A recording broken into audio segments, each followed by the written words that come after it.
Accessing. When TV and radio collide. Love it. Wow. This is what you get. You're listening to JJ and Alex, presented by G2G Bars. Don't touch that dial! On 97.5, the KSL Sports Zone.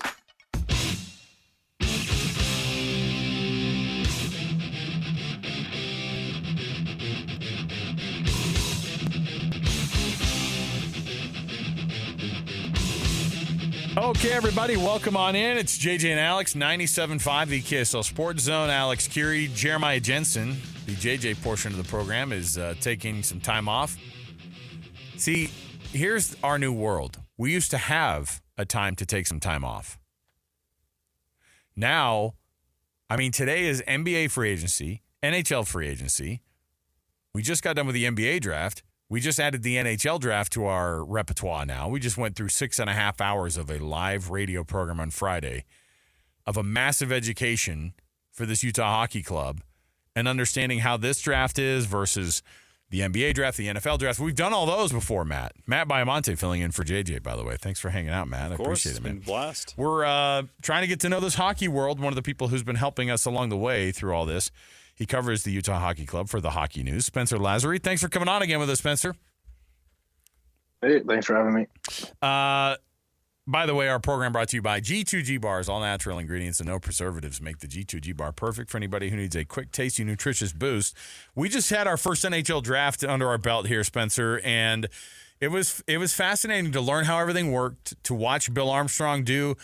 What doesn't change from league to league is the GMs lying about what their needs are and then actually going a totally different direction when it happens. Yep. Were you shocked to see the talk of all the defensemen that they were, the idea of, well, we got to bolster this defense over the years. We got to get this thing going and then just go flat out not draft in the 2 first-rounders that they picked, no defensemen?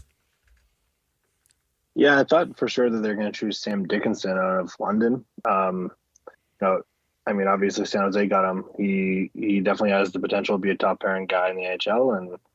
But then when you listen to what Bill Armstrong said after, like Iginla and Beaudoin, so much offensive upside, especially in Iginla. Like he was going to drop down. Calgary was like 3 picks after. I believe Ottawa was interested in him. Like they just couldn't pass up on the offensive upside that he has. So it kind of made me think like, okay, what's this team doing? And then obviously the second day of the draft, they got Sergachev, they got Marino. And, it seems like they kind of had a plan on what they're going to do once they chose Iginla and then Beaudoin with the 24th pick. What kind of player are they getting in their second first-round selection, Cole Beaudoin? Yeah, so I watched him a lot in Barrie. I went to almost all the Barrie home games there. He's a dynamic player. He has a unique ability when he takes faceoffs that I think he might. I don't know if he's 100% ambidextrous or not, but usually when you're lining up and your dominant hand's left, the other person's going to go left or right, whatever hand they are. Well, if he's facing a lefty, he'll switch his stick around. So he's going righty to win the faceoff. I didn't see him lose a lot of faceoffs. He's got a unique faceoff ability that seems to work. But he kind of reminds me a little bit of a John Tavares. He's not too quick on his feet, but he's got high hockey sense, strong on the puck, great tipper in front of the net, big body for his age at least. I think that he could definitely be.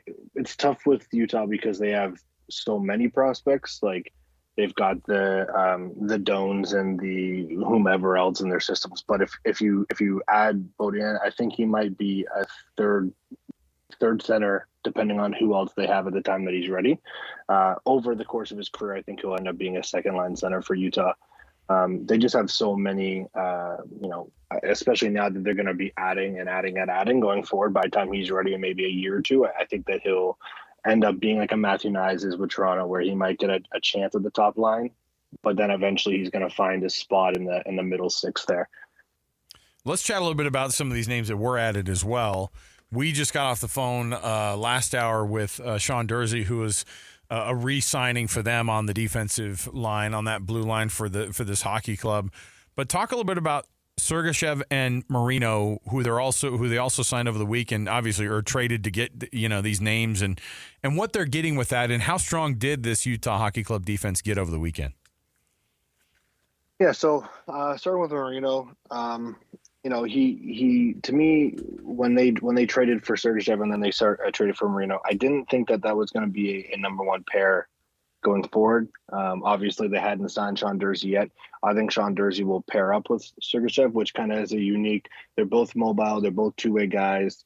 Not one of them isn't more offensive or more defensive. I think Sean Durzi, you'll see, will end up taking that more of a defensive style because Sergachev might be more like skilled wise offensively. I think Durzi will take the more of the checking, more of the blocking shots, maybe have a little bit more power play or penalty kill time. But when you look at Marino, I think he might just be Durzi light in terms of like he'll probably end up being another penalty killer. He likely won't see a lot of power play time. He'll probably have a lot of defensive zone starts. He's going to check.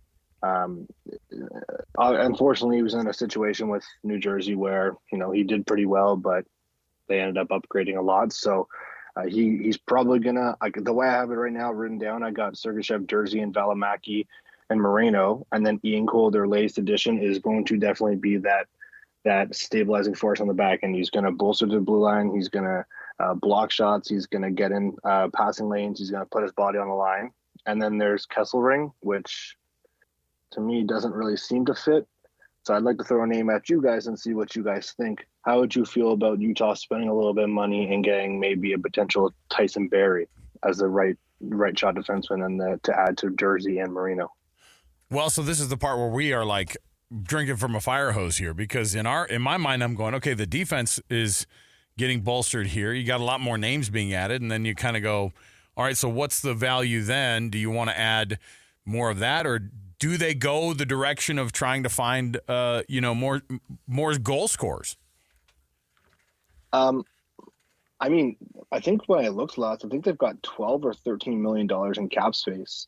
So technically, I mean, all they have to do is sign Barrett Hayton. So they technically could get both. Like they could address both. Right now, they've got 6 defense and they've got 12 forwards, including Barrett Hayton. They'd obviously again have to sign him. So I think there's some names like Tyson Barrie is one that jumps on the page. He's another penalty kill or power play guy and could definitely fit in there with like not that you guys don't have a big media presence, but when he played in Toronto, he played in Edmonton. It was just so loud for him. Some forwards I like is Yamamoto. Matthias Janmark just had a great playoff with Edmonton, and Sammy Blaze as like basically middle six, bottom six guys. Like right now, looking just at their cap projection, yeah, they have roughly $15 million in cap space. So they could technically go on and get both. Right now, they've got 19 guys listed on their NHL team. Obviously, you're allowed to have 23. They don't need to worry about a goalie. So I think that they could get a skater and they could get a defenseman. It just depends on what area they want to work in the forwards. They could go Henrique, they could go Tarasenko, they could go Dylan Sprong, or they could go into the next tier and get those Matthias Janmarks and Yamamotos. We don't have the full picture yet, as you just broke down with that extra cap space remaining. But based off the moves they've made as of this exact moment, how much has the needle moved for them in terms of their potential? Well, I mean, the way I see it is last year they got the 6th overall pick. Maybe didn't finish 6th last in the league, but they got the 6th overall pick. I'd say that they're probably going to be somewhere in the 12 to 18, 12 to 20 range next year in the first round of the draft, which is kind of what you want.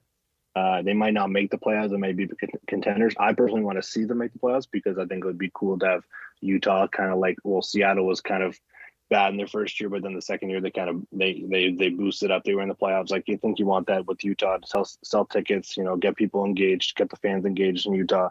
I think it moves the needle a lot, even with Kevin Stenlund, like him and Alex Kerfoot he's like an Alex Kerfoot light in meaning like, he's going to play penalty kill. He might get a little bit of power play time, but he's going to do the hard things right that players don't necessarily want to do.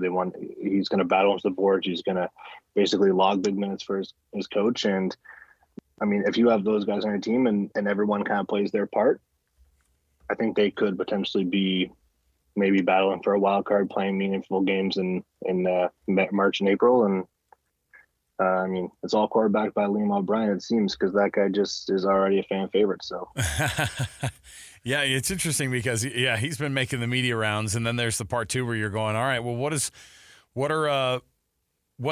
Coach Torney going to do? What's Bill Armstrong going to do the rest of the way out here?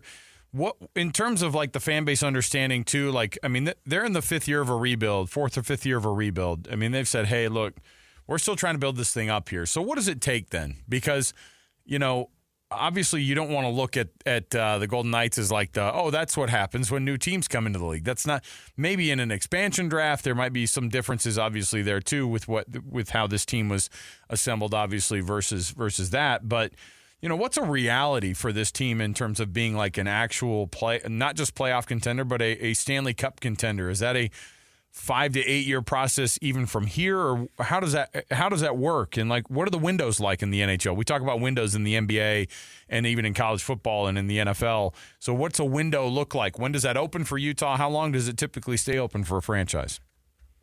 Well, I mean, I think some of you listeners might know, obviously I'm a Leafs fan. I'm from close to Toronto. Looking at Toronto's window, Austin Matthews is the window. So as long as they had him, so they had him for the 3 years plus the 5. So then you basically scrap the entry level contract at that point. You're thinking about the 5 years. They didn't win in that 5 years. He signed for, I think, 4 or 5 more years. He's now into like, they're only like when Toronto signed Tanev today, they signed for 6 years, but the goal is 4 years. So like in Utah's case, I think you're looking at when Clayton Keller's contract ends. You're looking at potentially when Josh Stone and Dylan Guenther, their contracts are up, their ELCs. Eventually, like if you look at Montreal today, their GM spoke and he said, right now he doesn't want to stray off the path and he doesn't want to go get guys that he feels could move the needle and take them off course, which to me is kind of questionable because you had Marchessault, who a French Canadian obviously would want to go there. Like he would have been a difference maker. Utah did that. Maybe not a free agency, but Utah went off what Bill Armstrong was doing in Arizona and instantly started buying. So I think like their window to probably start competing for the playoffs may be next year. Like let's get through this 1 year. Like Draisaitl's available or Draisaitl's up potentially if he doesn't re-sign. Like he'd be a UFA. Not that Utah would make a push for him, but I mean if he wants $15 million and Utah has it, maybe Utah offers them 16 or 17 million and gets them. Like, you know what I mean? Like they have the cap space, they have the draft capital and they have the young talent to work those bigger contracts in. So I think potentially as far as playoffs, I think you're looking next year. I think Stanley Cup, you might be looking 2-3 years down the road until they get into a playoff. And I mean, once you're in the playoff, anything can happen. What would have to happen for them to get in there this season? Like, is it certain? Is it the emergence of some of that their prospects? Is it just continuity that maybe they had last year? Like, what is a realistic path in your perspective to where they could make a run at the playoffs in their first year? Well, I mean, I think defense obviously plays a big factor in it. If you look at Vegas, they have an extraordinary defense core. Like it's just crazy how many guys they have in their defensive core that can move the needle. Like, and then if you reflected on Utah, well, Arizona last year didn't have a good defensive core, so now they're progressing. They might be weak in maybe the bottom 3 with Valimaki, Cole, and Kesselring, but Sergachev, Jersey, and Marino all move the needle. And then you look at goalie. Well, Connor Ingram definitely overcame a lot of personal battles, and now he's a surefire. Like at one point he was leading the power rankings for the Vezina last year. Like this guy is, if he can put his mind to it, he can win you games. So then you just kind of look up front. You want Lawson Cross to produce. You want Nick Schmaltz to produce. You want Clayton Keller to produce. And then from there, it's just the emergence of the young guys, like you said, like Dylan Guenther. Like he's going to get a chance this year, obviously. Like he's going to probably get a full 82-game season unless he gets hurt. Josh Stone might be in that same situation. Logan Cooley's going to get a little bit better of a situation because he's already got the taste of the NHL. So all you got to do is basically find glue guys to gel and basically make this team one. Going back to other teams that happened at Pittsburgh when Sidney Crosby first won a Stanley Cup. I'm pretty sure they had Bill Guerin come in at like 41 years old or 40 years old and Marion Holtz, I believe, too. And they just glued the team together. So it might not be this year for breakout seasons. But if they can target guys like that in free agency, like one guy I thought about today that would have been good for them was Tyler Toffoli. He knows how to win. He knows what it takes. I mean, obviously he's going to do the same thing in San Jose, but if he would have went to Utah, he probably would have gelled really well with like a Cooley and a Doan or whomever. And yeah, it just takes a couple guys to get everyone rolling as one unit. Spencer Lazary. You can find him there. It looks. We're just getting to know all these different guys and all these different writers, and Spencer's been one of these guys. The Hockey News, where you can find his byline, and you can get the download on all the things that are going on in free agency, and also the draft, all that stuff. We're just learning all of this, Spencer, kind of all at once, and so we appreciate your patience with us, and we're excited about this. And we're going to keep calling you back to learn more about hockey and about this Utah Hockey Club. Yeah, I'm looking forward to it. There you go, Spencer Lazary, everybody.